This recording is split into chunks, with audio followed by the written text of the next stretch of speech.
होता है ये, तो हम वो कहते हैं भाई पृथ्वी सूर्य का चक्कर किस प्रकार से काटती है, उस पर आधारित है ये अपने चंद्रमा जो है पृथ्वी का चक्कर किस प्रकार से काटता है उस पर आधारित ये कैलेंडर बनाया हुआ विक्रमी कैलेंडर। तो एक अंतर है कि वो जो ईसाइयों वाला कैलेंडर होता है वो सूर्य आधारित कैलेंडर होता है, और जो अपने वाला कैलेंडर होता है ये चंद्रमा आधारित कैलेंडर होता है। या मैं ज्यादा अच्छे से बोलूं तो मैं कहूं कि अपने वाला कैलेंडर मतलब जो जनवरी फरवरी वाला कैलेंडर है वो तो सूर्य आधारित है, मम्मी का कैलेंडर जो कि चैत बैसाख वाला होता है वो चंद्रमा आधारित होता है। और मैं और कहूं कि अपने वाला कैलेंडर मतलब जनवरी फरवरी वाला कैलेंडर, मम्मी वाला कैलेंडर जो कि चैत बैसाख वाला कैलेंडर है उसे 57 साल पीछे है, मम्मी अपने से 57 साल आगे है, चैत बैसाख वाला कैलेंडर अपने से आगे है। तो आप इस बात को यूं भी समझ सकते हैं अपने आप में।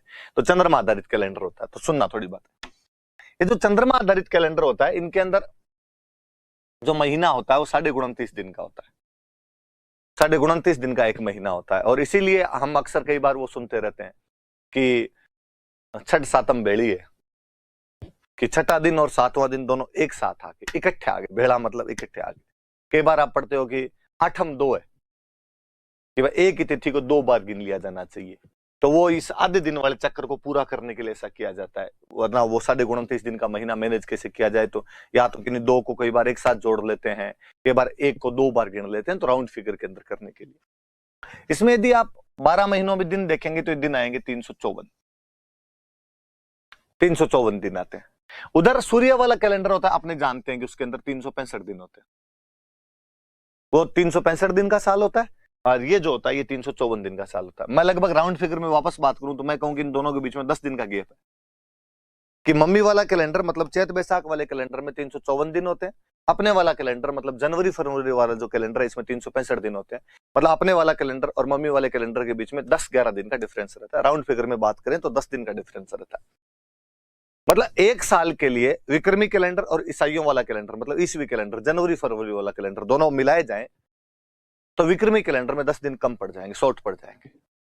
2 साल में मिलाए तो आप कहोगे 20 दिन कम पड़ गए सर। मैं कहूं 3 साल में मिलाए तो आपने कहा सर 1 महीना कम पड़ गया। मतलब 3 साल में विक्रमी कैलेंडर में ईसाइयों वाले कैलेंडर में 1 महीने का गैप आ जाता है। ये कैलेंडर 1 महीने पीछे हो जाता है, विक्रमी कैलेंडर 1 महीने पीछे हो जाता है। अपने डोकरे इस मामले में बड़े सियाने थे और उन्होंने कहा ना पीछे तो भाई साहब आज होने दिन कल होने दे, हम हर तीसरे साल प्रत्येक तीसरे वर्ष 1 महीना अतिरिक्त जोड़ देंगे, 1 एडिशनल मंथ। नहीं करते, 1 महीना बराबर नहीं करते, तो नहीं करते तो क्या होता देखो मैं बताता हूं। अक्सर दीपावली जो है वो अक्टूबर के शुरू में आती है, आप 10-12 अक्टूबर तक दिवाली देख लेते हैं, या मैं कहूं कि 20 अक्टूबर से पहले पहले दिवाली आ जाती है। पर कई बार जो दिवाली है वो पीछे की तरफ खिसकती है, वो नवंबर की तरफ चली जाती है और दिवाली आती है 8 नवंबर, 9 नवंबर, 10 नवंबर, 15-20 दिन का गैप आता है, नवंबर की तरफ खिसकती है दिवाली। होली लगभग मार्च के शुरू में आ जाएगी, 4 मार्च 5 मार्च के आसपास आ जाएगी। कई बार होली 22 मार्च 23 मार्च के पास में। रक्षाबंधन ज्यादातर अगस्त के शुरू में आ जाएगी, 3 अगस्त 4 अगस्त। कई बार रक्षाबंधन पीछे खिसक के जाती है, 20 अगस्त 21 अगस्त को आती है। जिस साल त्योहार पीछे की तरफ खिसकते हैं उस साल याद रखना अधिक मास होता है। चूंकि हम अधिक मास वाला कंसेप्ट लेके आ जाते हैं इसलिए त्योहार ज्यादा नहीं खिसकते, वो 15 दिन का गैप आता है। कोई 1 महीने को हम 2 बार गिन लेते हैं, एक बार चैत को 2 बार गिनते हैं, वैशाख को 2 बार गिनते हैं, फिर जेठ को 2 बार गिनते हैं, फिर आषाढ़ को 2 बार गिनते हैं। और जो महीने 2 बार गिने जाते हैं उनमें जो बाद वाला महीना आता है उसमें त्योहार मनाते हैं, पहले वाले महीने में उसके त्योहार नहीं मनाए जाएंगे। भाई चैत 2 बार आ गए तो चैत के त्योहार पहले में मनाएंगे, दूसरे में मनाएंगे, तो हम कहते हैं हम दूसरे वाले के अंदर त्योहार। यदि ये महीना एक्स्ट्रा हम नहीं जोड़ते, 13 महीने नहीं करते तीसरे वर्ष, अतिरिक्त महीना नहीं जोड़ते, अधिक मास नहीं जोड़ते, तो बताऊं क्या होता है।